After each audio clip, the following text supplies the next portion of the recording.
Hey everybody, welcome back to another video. Araxa here, and today is Drake Day, so we're out in Defensecon. The show floor has a bunch of Drake ships that we're gonna tour and look around. We have the Kraken on the hologram out on the display, so we're gonna check out the Kraken. I think the Kraken is one of the most anticipated capital ships. Everyone's kind of waiting for that one.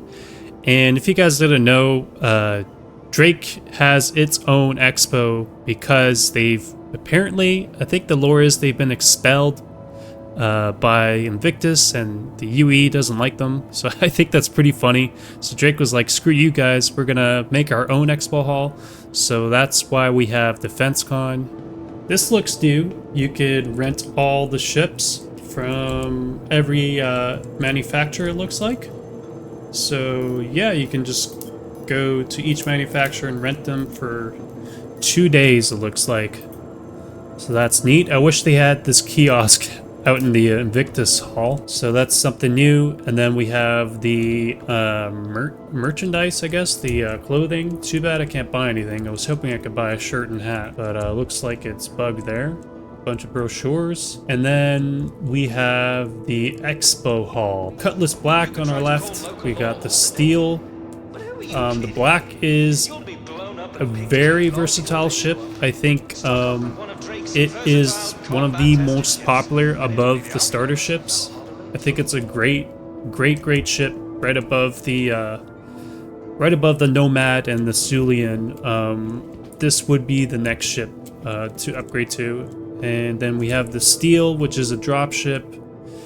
Then we have the Cutlass Red, which is a rescue ship for medical gameplay. And I think it has a tier 3 bed, so yeah, you have a respawn with this ship. Defensecon's a great opportunity. And we have the Cutlass Blue, which is I think it's an interceptor and bounty hunting ship. It has not like a brig, but like a place where, you know, they can put criminals into, like a cryopod. So they put their criminals or suspects into cryopods. And yeah, that's the Cutlass Blue. We have the Mule, which is like a little ground vehicle that transports cargo boxes, little cargo boxes. And then we have the Corsair.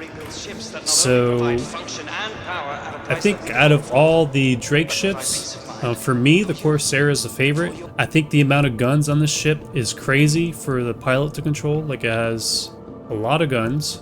It's guns in the front of the cockpit and on the wing.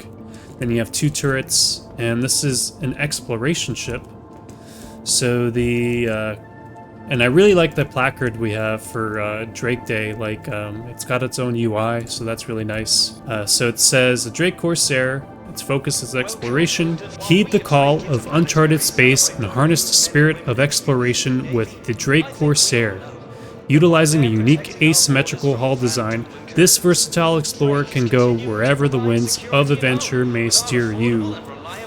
So this ship, you could say, competes with the Connie constellations. And then we have the Vulture. So this is a salvage ship. So it does hull scraping, and eventually, like, there will be more gameplay involved with this ship. It's a pretty cool salvage ship. So there's this ship, and then the next one right above it would be the Aegis Reclaimer. And then we have, this is an interesting ship that people tend to forget about. This is the Herald, and this ship is a data runner. And before Master Modes, it used to be one of the fastest ships in the game. But I don't know what its stats are after Master Modes. But this is a pretty old ship. It's one of the older ships, and it does data running.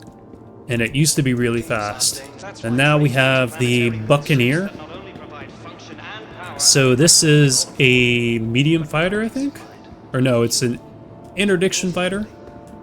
From what I hear, this is the meta ship right now in Master Modes. Before it used to be the Arrow and Gladius, but from what I hear, this is the next ship that is pretty meta. So it says, the Buccaneer has been designed from the ground up to fly and fight the way you live. no leather interiors or hyper pillows. Here, the Buck is a scraper designed to maneuver and fight above its weight class. This rough and tumble frontier fighter can be maintained in the worst of conditions in order to keep the working space crews alive. I don't know the amount of guns it has, but it has more guns than the Gladius and Arrow. But I think the trade-off is it doesn't have an ejection seat. So, yeah, and like all of the Drake ships don't really have escape pods. But I think their trade-off is their design and functionality. Like they're really, really functional and well-designed spaceships. Like they just give you a bang for your buck, so to speak. And then we have the cutters. This ship came out pretty recently, like a year or two ago, and there's already a couple variants. So there's like the regular starter ship, and I think there's like a scout variant that does scanning in another variant as well. So this ship's getting pretty popular and expanding its variants and focus. And then we have the Caterpillar. So the Caterpillar is a cargo dedicated ship. It has cargo doors on the side that open, and eventually, I think when it opens, the cargo doors on the side are supposed to go down on the floor. So they lower down, and I think it'll be easier once you have that functionality to, you know, load cargo onto the side ramp, so then it lifts up back up top. So it's going to be a pretty interesting cargo ship. And I think that is the command module. So that's the bridge. That detaches apparently. So eventually it'll have a detachable command module, so you can separate that part of the ship from the main hull. And it has a tractor beam. Turrets are pretty good on the front. And let's just see what it says on the placard here. So its focus is transport. It's first introduced in 2871. Drake Interplanetary's Caterpillar has long proven to be a reliable, cost-effective multi-role vessel, capable of being outfitted for everything from mercantile operations to combat support, long hailed as a hard-fought alternative to the ubiquitous Hull series. The Caterpillar is a freighter that doesn't skimp on weaponry or customization. So that is the Caterpillar. I don't remember if they talked about having different variants or modules with the Caterpillar, but this ship's been around for quite a long time, like along with the Cutlass Black. Those are two pretty iconic Drake ships. And then now we have, I'm guessing this is where the Kraken hologram is. So let's just go right on ahead here. And here is our Kraken, the beast. So this is a carrier ship. And I know it's supposed to carry 2 medium ships on the deck there. And it carries fighters on the other side of the ship.